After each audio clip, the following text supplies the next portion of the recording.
Hello ನನ್ನೆಲ್ಲ ಆತ್ಮೀಯ ವಿದ್ಯಾರ್ಥಿ ಮಿತ್ರರೇ, ತಮ್ಮೆಲ್ಲರೂ ಸ್ವಾಗತ. ತಮಗೆ ಇವತ್ತು ಒಂದು ಅತ್ಯಂತ ಖುಷಿಯ ವಿಚಾರವನ್ನು ನಾನು ನಿಮ್ಮ ಮುಂದೆ ಹಂಚ್ಕೊಳ್ತಾ ಇದ್ದೀನಿ. ಅದು ಏನಂತಂದರೆ, ಶಿಕ್ಷಕರ ನೇಮಕಾತಿಯಲ್ಲಿ ಮಹತ್ವದ ಅಪ್ಡೇಟ್ ಆಗಿದೆ.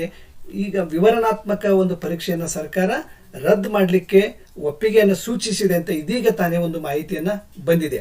ಸೊ ಈ ಸರ್ಕಾರದ ಈ ನಿರ್ಧಾರ ಶಿಕ್ಷಕರ ನೇಮಕಾತಿಯಲ್ಲಿ ವಿವರಣಾತ್ಮಕ ಮಾದರಿಯ ಪರೀಕ್ಷೆಯನ್ನು ರದ್ದುಪಡಿಸಲು ಒಪ್ಪಿಗೆಯನ್ನು ಸೂಚಿಸಿದೆ. ಹಾಗಾದರೆ ಈ ನಿರ್ಧಾರದಿಂದ ಈ ಕೆಳಗಿನ ನೇಮಕಾತಿಗಳಿಗೆ ಇದು ಅನ್ವಯಿಸುತ್ತದೆ ಅಂತ ಹೇಳ್ಬೋದು. ಯಾವ್ಯಾವುದು ಅಂತ ನೋಡೋದಾದ್ರೆ, GPSTR ಒಂದು ಪದವೀಧರ ಪ್ರಾಥಮಿಕ ಶಾಲಾ ಶಿಕ್ಷಕರ ನೇಮಕಾತಿ ಆಗಿರ್ಬೋದು, ಜೊತೆಗೆ HSTR ಅಂದರೆ ಪ್ರೌಢಶಾಲಾ ಶಿಕ್ಷಕರ ನೇಮಕಾತಿ ಆಗಿರ್ಬೋದು, ಮತ್ತು PSTR ಅಂದರೆ ಪ್ರಾಥಮಿಕ ಶಾಲಾ ಶಿಕ್ಷಕರ ನೇಮಕಾತಿಯಲ್ಲಿ ಏನು ಸರ್ಕಾರ ಒಂದು ವಿವರಣಾತ್ಮಕ ಮಾದರಿಯ ಪರೀಕ್ಷೆಯನ್ನ ನಡೆಸಬೇಕು ಅಂತ ಮುಂಚೆ ಅಧಿಸೂಚನೆಯನ್ನು ಹೊರಡಿಸಿತ್ತು. ಆದರೆ ಇದೀಗ ಬಹಳಷ್ಟು ಸಂಘ ಸಂಸ್ಥೆಗಳು, ವಿದ್ಯಾರ್ಥಿಗಳು ಸರ್ಕಾರದ ಮೇಲೆ ಒತ್ತಡವನ್ನು ತಂದು ಈ ಒಂದು ವಿವರಣಾತ್ಮಕ ಪರೀಕ್ಷೆ ಮಾದರಿಯನ್ನು ರದ್ದುಗೊಳಿಸಬೇಕಂತೇಳಿ ಮನವಿಯನ್ನು ಮಾಡಿಕೊಂಡಿತ್ತು. ಆ ಮನವಿಗೆ ಸ್ಪಂದಿಸಿದಂಥ ಸರ್ಕಾರ ಏನು ಮಾಡಿದೆ, ಇನ್ನು ಮುಂದೆ ಎಲ್ಲ ಶಿಕ್ಷಕರ ನೇಮಕಾತಿಯಲ್ಲಿ ಅಧಿಸೂಚನೆಗಳಲ್ಲಿ ಒಂದು ವಸ್ತುನಿಷ್ಠ ಮಾದರಿ objective type multiple choice questions ಇರ್ತವೆ ಅನ್ನುವಂಥದ್ದನ್ನು ತಮ್ಮ ಗಮನಕ್ಕೆ ತರಬಯಸ್ತಾ ಇದ್ದೇನೆ.